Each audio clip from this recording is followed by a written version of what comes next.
So last night, when we put the chickens to bed, which was it was about 6 o'clock, I think we go and lock them up.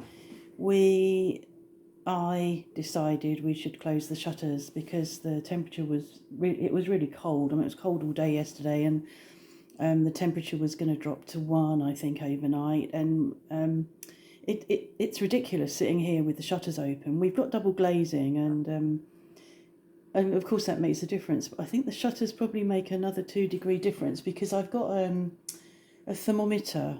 Actually, I've got a thing on my door that shows the outside temperature, and I think actually it's a 4-degree difference. Mark's just gone out in the car, and it says 2.5 on the temperature gauge for the car, and my outdoor thing with the shutters closed is 6.9. So it makes quite a difference if that's a true reading and my calculations are true, whatever. So anyway, we closed the shutters. It's now 11:30 in the morning, and I have to fight with Mark. he got up really early, so he went back to bed, and then he got up again, and he came down and he went, "Oh, shutters are still closed." He does it every year, and it's like, yes, for a reason, because he wants. I think he wants to let the light in, and I imagine it impacts on him psychologically to have the shutters closed. In fact, I know it does. But it's so cold out there. So anyway, he's gone off to buy replace the gas bottles because he's got a gas bottle heater in his room. The temperature in his room this morning was 15. And when I opened the double doors up to this room, because we closed them to keep the cat the other side at night, when I opened them up, it eventually brought that up, his room up by 2 degrees. But it's still not warm enough for him to sit in there when he's doing his modelling and whatever. So he's gone to get 2 gas bottles, and I will prevail on him to keep the shutters closed today. I mean, it's quite nice to let some light in. I might open them a little bit, but it's just going to let the cold in. He needs to go in the car later and turn the water off. That's a bit earlier this year than normal. I have it written down for December, which is next week. It's just, it feels that it's colder this year already, sooner than it normally is. And it might just be this week or whatever, and it might warm up again. But my memories of December here are mostly it's milder than it is at the moment. But at the moment it's really cold. Again, I said the other day it was a bit like early January. It isn't like that with the sun out. It looks lovely, so it doesn't look like January, but I think it's very cold. So yeah, turn the water off in the carve, and the carve has got lots of bats hanging in it, and one day I might try and get them on camera, but it's really difficult. They're all hanging there in the dark, and the camera, if I do a video, I haven't got a light, and the light in the carve is not that bright, so they're just flying around so quickly you can't really see them, and of course hanging there in the dark you can't really see them. But I'll see what I can do, because it'd be quite good to be able to film them. And we have to empty the water butts.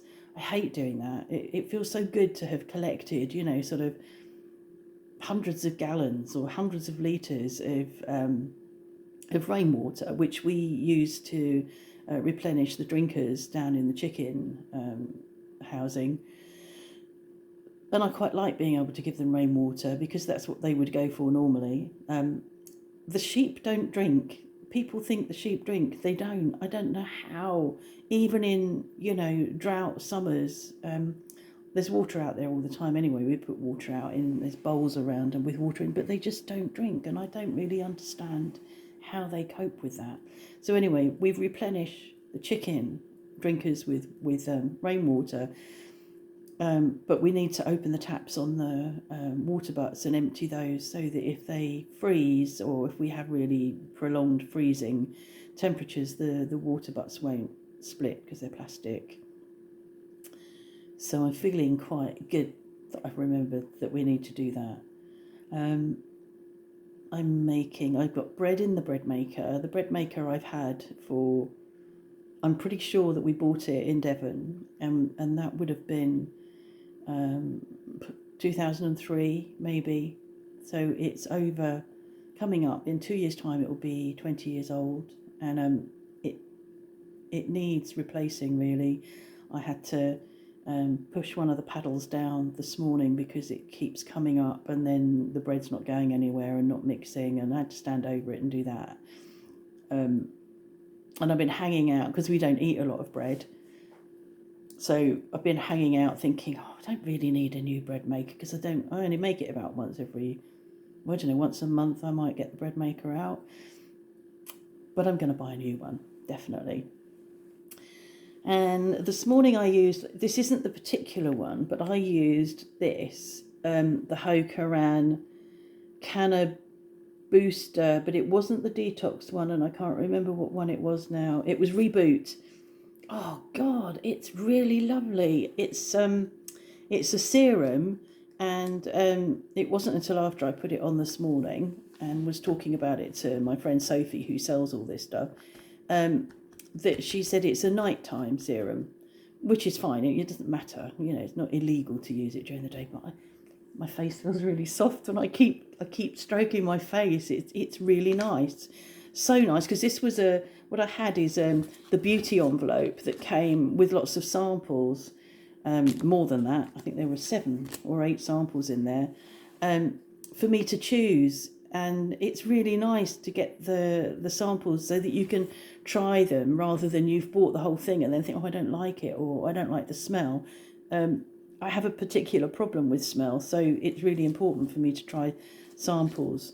And these Hokaran products really are very inoffensive. They're just very slightly, well, I don't even know what, I can't even explain, but it's not scented.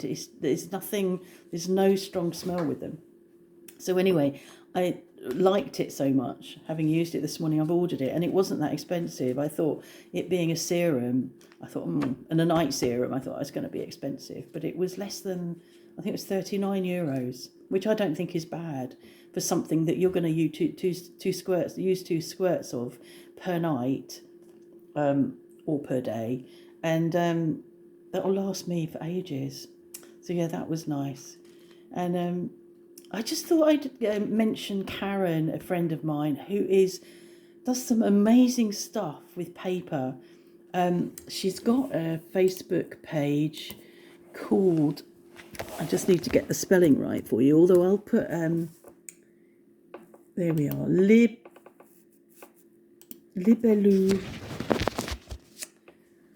Libellule Studio.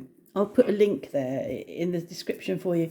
But if you just look at the last thing that she has posted on there, it's called, what did she say? The Chinese Thread Book. It's just amazing. It's so clever. She is so skilled, and she's selling that for €30, I think. And I know that people that create and make things never really get the money that they should. They never charge the money that they should. The hours of work and skill that have gone into it, people won't pay. The hours of work, you have a look at this, the hours of work she will have put into it, for me, it's worth double that. But I can't imagine anybody would pay that. I think it's beautiful. So anyway, I'm going to put a link to that, and I'll put a link for Sophie. I've done that before. I think Sophie's website is on my channel as one of the websites I recommend. I don't know, can't remember now, but I'll do that. And then I'm going to go back to, I'm doing baked potatoes in the air fryer, not air dryer, or hair dryer. And I've got chicken that I froze. I think I haven't even looked inside the foil. I'm sure there's at least a leg in there, and whatever I can get off the carcass. So we'll have that, and we'll have them with haricot blanc, which I'll add tomato sauce to, tomato puree, and a bit of Worcester sauce to make them a little more like baked beans. And I'll keep the shutters closed, and we'll keep warm. I hope you all keep warm and see you another time.